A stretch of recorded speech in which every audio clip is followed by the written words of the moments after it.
Sur MDG. Nous allons nous connecter avec un utilisateur administrateur pour pouvoir faire le tour un petit peu des fonctionnalités de recherche et d'affichage de SAP. Donc pour cela, je vais rentrer un utilisateur et un mot de passe et choisir ma langue de connexion. En fonction évidemment de mes autorisations, je pourrai accéder à différents contextes de gouvernance sur MDG, mais pas que, puisque c'est le même menu NWBC qui est utilisé pour la partie ERP, qui peut s'intégrer d'ailleurs aussi dans la partie Fiori aujourd'hui, y compris sur S4ANA. Donc l'écran se compose d'un menu en fonction de vos autorisations, avec un deuxième niveau et troisième niveau de menu qui se retrouvent sur votre gauche. On a sur différents graphiques un résumé des demandes de modification, ce qu'on appelle donc les change requests, ou les demandes de modification en français pour toute création ou modification d'un objet, que ce soit un article, un client ou un fournisseur. Donc soit celles que j'ai demandées, ou que j'ai sollicitées, ou soit celles auxquelles j'ai participé. Et on retrouve l'ensemble des fonctionnalités directement accessibles en un seul clic à travers le menu qui est affiché au niveau de l'utilisateur. Donc pour pouvoir naviguer rapidement sur les différentes entrées, on peut zoomer évidemment en fonction des besoins. On va pouvoir cliquer sur demande de modification pour ouvrir une arborescence qui correspond exactement à ce qu'on a vu en termes de menu. C'est-à-dire que ça va être regroupé au niveau de traitement des articles, la gestion en maths des articles, donc par des téléchargements de fichiers tout simplement, l'affichage de l'historique des modifications, ainsi que l'historique des demandes de modification qu'on a pu effectuer, et différents menus d'analyse des processus d'exécution, tout ceci étant dans le menu des demandes de modification. Ensuite, on a une deuxième partie de menu qui est consacrée essentiellement aux échanges de données. Alors, quand on commence à ouvrir cette arborescence sur les demandes de modification, on va tout de suite tomber sur notre liste de travail qui correspond ni plus ni moins qu'à la liste workflow intégrée à SAP, puisque je vous rappelle qu'on tourne sur une plateforme NetWeaver classique, MDG étant un add-on sur le RP classique. Donc on va récupérer toute la logique et tous les outils qui font partie de NetWeaver, avec la possibilité de sélectionner des tâches et de pouvoir tout simplement s'affecter une tâche pour pouvoir la faire disparaître de la boîte aux lettres de collègues s'ils l'ont reçue aussi, la transmettre directement à une personne particulière, on peut la redemander évidemment si quelqu'un l'a réservée, et ainsi de suite. Et on peut aussi gérer tout ce qui va être remplacement, c'est-à-dire la délégation quand on est en vacances ou on est absent. Donc on va pouvoir donner ses droits d'exécution sur ces tâches workflow à différents acteurs. Donc la principale tâche au début, ça va être de rechercher des articles. L'utilisateur normalement va commencer par vérifier que l'article qu'il cherche n'existe pas déjà dans la base, et pour cela, il va passer par le menu de recherche article. Donc on a tous les critères qu'on souhaite qui peuvent être mis à disposition en termes de critères de recherche article. Donc tout dépend des zones. On va dire qu'on va retrouver les zones les plus classiques dans ce critère de recherche. Donc les critères sont cumulatifs, c'est du et. Je peux aussi faire des recherches par rapport à la classification. D'accord, donc on a différents types de classes qui sont supportées, mais qui vont me permettre de retrouver assez facilement les articles.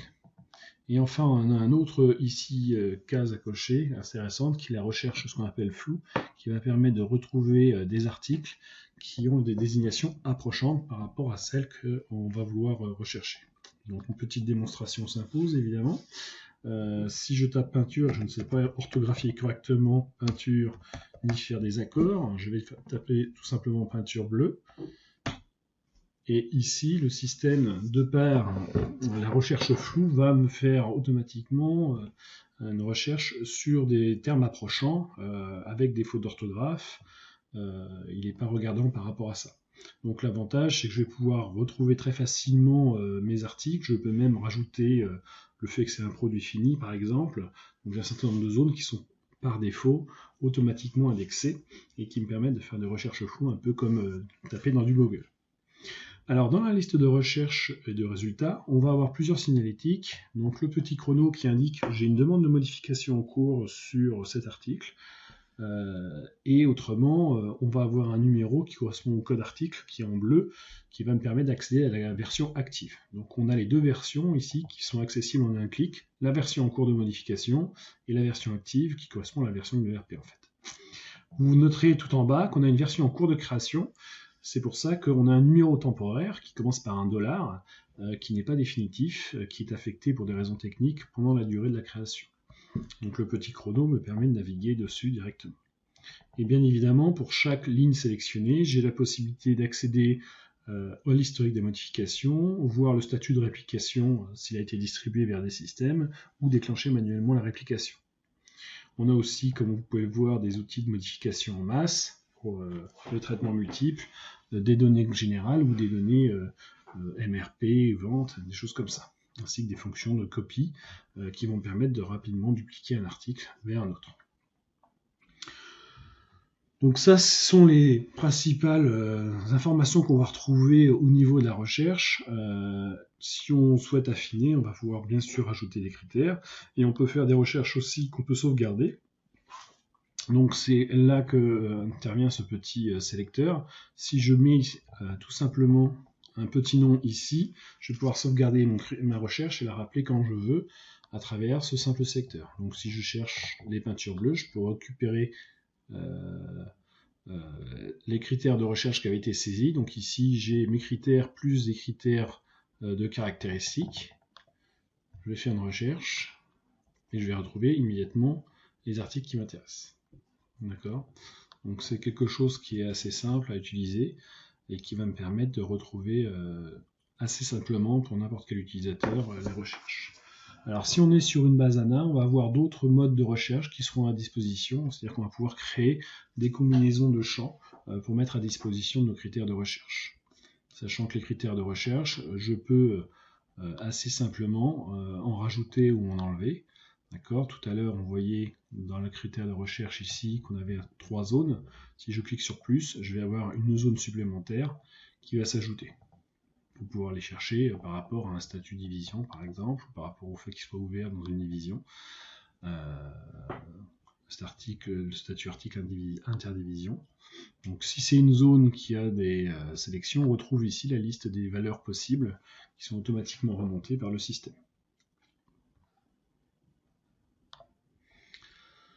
Donc, tout ceci contribue à la facilité d'utilisation et la recherche d'articles. Donc si on retourne naviguer un petit peu maintenant sur un article, je vais remettre mes critères. Donc vous voyez que la grosse différence, ici j'ai pas saisi le critère de recherche flou, et à partir de là, il n'a pas retrouvé les articles qui correspondent exactement à cette orthographe. D'où l'intérêt de ce critère de recherche flou. Alors, ce que je vais vous montrer maintenant, ça va être la navigation directement dans le détail de la fiche article.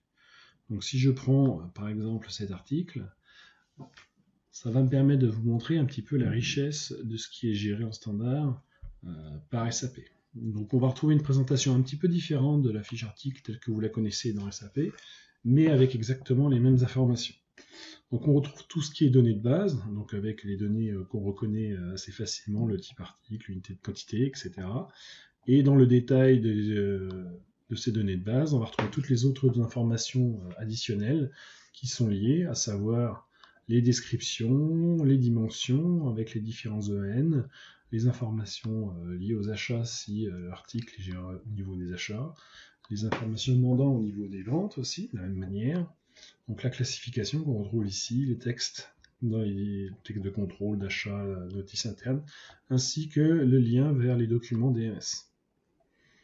Alors plutôt que d'ouvrir chaque bloc, on peut très facilement décomprimer tout avec ce petit bouton qui va m'ouvrir tous les blocs directement et comprimer tout. Et on peut aussi naviguer directement par ce petit sélecteur pour aller directement gérer les descriptions par exemple. Alors comme on a quand même beaucoup de données dans la fiche article, on a aussi la possibilité, si on le souhaite, de venir gérer les zones qui sont affichées ou masquées. Donc par exemple, si je ne me sers pas de la donnée matière, je peux faire un simple clic droit Et dans mes options utilisateurs, je peux masquer la zone de saisie matière.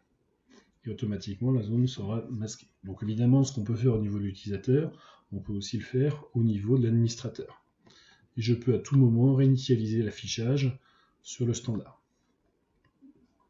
Ce qui va me permettre de revenir à une description classique avec toutes les zones paramétrées.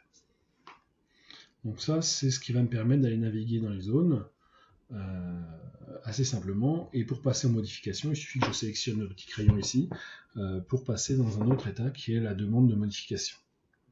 Donc cet article n'étant pas en cours de modification, je peux le sélectionner et il va me demander quel est le type de modification que je souhaite faire. Donc le type de modification, derrière, c'est en fonction de mes autorisations. Si j'en ai qu'une seule, il ne me posera pas la question, il ira directement sur le bon type de demande. Et derrière ce type de demande, en fait, je vais pouvoir proposer plus ou moins de zones, par exemple, accessibles en modification, avec des circuits workflow qui peuvent être différenciés. Donc ça va être tout l'intérêt de ces différents types de demandes en termes de modification. Donc si je prends le standard, tout simplement, vous avez un bloc ici qui vient de se rajouter, tout simplement pour pouvoir décrire le pourquoi de la demande, éventuellement sélectionner une priorité, une date d'échéance. Tout ça peut servir soit pour le workflow, soit pour pouvoir faire des reporting en fait, sur l'utilisation qui en est faite. Et on peut aussi avoir une liste de motifs qui peut me permettre aussi de diriger le workflow vers tel ou tel interlocuteur automatiquement en fonction de ce motif qui va être assez générique. Donc ma demande, donc je vais l'enrichir par exemple sur de nouvelles données.